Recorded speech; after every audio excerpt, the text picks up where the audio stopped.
Hi friends, welcome to Garib recipes. మన గరీబ్ రెసిపీస్లో ఇవాల్టి special recipe వచ్చేసి రవ్వ లడ్డు అండి. ఈ రవ్వ లడ్డుని మనం రెగ్యులర్గా చేసుకునేలా కాకుండా కొంచెం డిఫరెంట్గా ఇక్కడ నేను చూపించే విధంగా ప్రిపేర్ చేసుకున్నారంటే రవ్వ లడ్డు చాలా సాఫ్ట్గా, చాలా టేస్టీగా, చాలా చాలా బాగుంటాయండి. నోట్లో వేసుకుంటే ఇట్టే కరిగిపోతాయి. మీరు కూడా ఇలా ఒకసారి ట్రై చేయండి. అలాగే మీకు ఎలా వచ్చాయో నాకు చిన్న కామెంట్ చేయండి ఫ్రెండ్స్. ఇప్పుడైతే ఈ సాఫ్ట్ అండ్ స్వీట్ రవ్వ లడ్డుని ఎలా తయారు చేసుకోవాలో చూసేద్దాం. ఫస్ట్ ఒక బౌల్ తీసుకోండి. ఇందులోకి 2 కప్పుల బొంబాయి రవ్వని తీసుకోవాలి. ఫ్రెండ్స్, నేను ఇక్కడ 2 కప్పులతో ప్రిపేర్ చేస్తున్నానండి. మీరు ఎంత రవ్వ తీసుకుంటారో మీ ఇష్టము. ఇప్పుడైతే ఈ రవ్వలోకి మనము పాలని యాడ్ చేసుకుందాము. ఇక్కడ నేను 2 కప్పుల రవ్వని తీసుకున్నాను కాబట్టి 2 కప్పుల పాలని యాడ్ చేస్తున్నాను. అవి కూడా కాచి చల్లార్చిన పాలని యాడ్ చేసుకోవాలండి. ఇప్పుడు ఈ రవ్వలో పాలు బాగా కలిసేలా ఒకసారి ఇలా చక్కగా మిక్స్ చేసుకుందాము. ఫ్రెండ్స్, ఇక్కడ మనము రవ్వ ఎంతైతే తీసుకుంటామో సేమ్ క్వాంటిటీలో పాలు కూడా తీసుకోవాలన్నమాట. ఈ విధంగా చక్కగా కలుపుకున్న తర్వాత మూత పెట్టేసి ఈ రవ్వని ఒక 10 నుంచి 15 నిమిషాల వరకు అలా పక్కనుంచేయండి. నేనైతే 10 నిమిషాల తర్వాత మూత తీసి చూపిస్తున్నాను. చూడండి, మనకు ఈ రవ్వ సాఫ్ట్గా నానిపోయిందన్నమాట.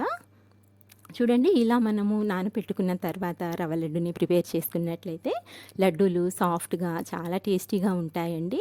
ఇప్పుడు ఈ రవ్వని పక్కకు తీసుకొని ఒక మిక్సర్ జార్ తీసుకొని ఇందులోకి 1 కప్పు పంచదారని యాడ్ చేసుకోండి.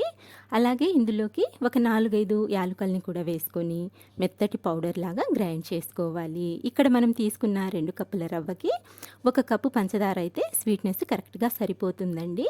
చూడండి, ఈ విధంగా ఫైన్గా గ్రైండ్ చేసుకున్న ఈ పంచదార పొడిని కూడా పక్కనుంచుకోండి. ఇప్పుడైతే స్టవ్ ఆన్ చేసుకొని ఒక ప్యాన్ పెట్టుకొని ఇందులోకి 4 టేబుల్ స్పూన్ల వరకు నెయ్యిని వేసి కరిగించుకోండి. ఈ నెయ్యి కరిగాక ఇందులోకి జీడిపప్పు పలుకుల్ని యాడ్ చేసుకోండి.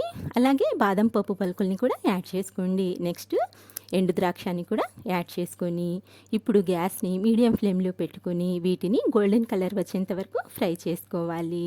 ఫ్రెండ్స్, ఈ డ్రై ఫ్రూట్స్ అనేవి మీ ఇష్టం అండి. ఎక్కువైనా వేసుకోవచ్చు, తక్కువైనా వేసుకోవచ్చు. నేనైతే కొంచెం ఎక్కువగానే తీసుకున్నాను. ఇలా వీటిని గోల్డెన్ కలర్లోకి ఫ్రై చేసుకున్న తర్వాత ఇప్పుడు వీటిని ఒక బౌల్లోకి తీసుకోండి. ఇలా బౌల్లోకి తీసి పక్కనుంచుకోండి.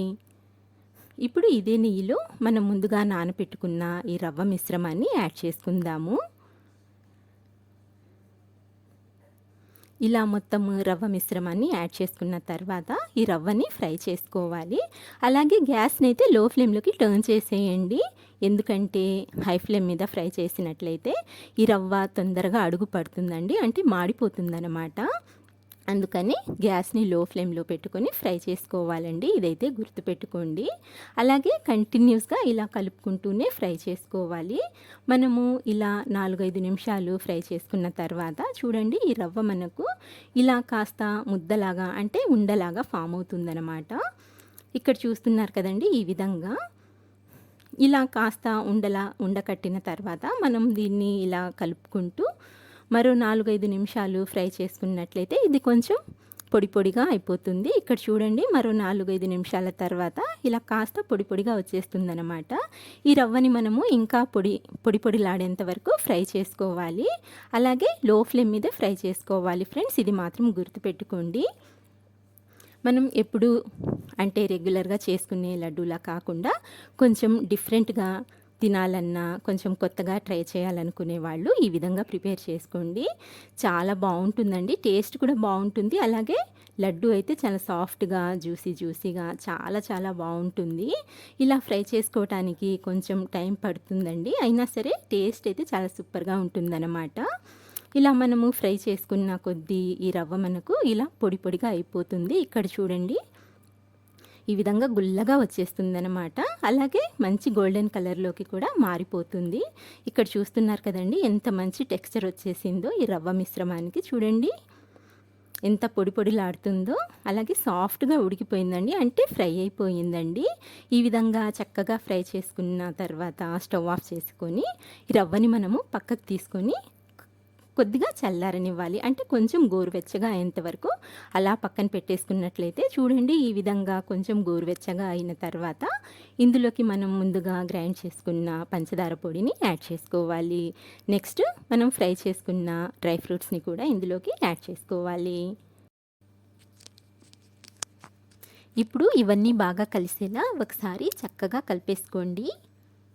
ఫ్రెండ్స్, ఇక్కడ మీకు కావాలనుకుంటే ఎండు కొబ్బరి పొడినైనా యాడ్ చేసుకోవచ్చండి. నేనైతే వేయలేదు.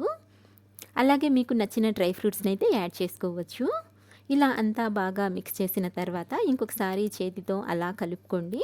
అంటే ఇక్కడ చూడండి, మీకు టెక్స్చర్ అనేది ఎంత క్లియర్గా కనిపిస్తుందో, చాలా మంచి టెక్స్చర్ వచ్చిందండి. అంటే పర్ఫెక్ట్గా మనకు ఈ మిక్స్చర్ అనేది రెడీ అయిపోయింది. ఇప్పుడు ఇందులో నుంచి కొద్ది కొద్దిగా ఈ మిశ్రమాన్ని తీసుకొని లడ్డూలాగా చుట్టుకోవాలి.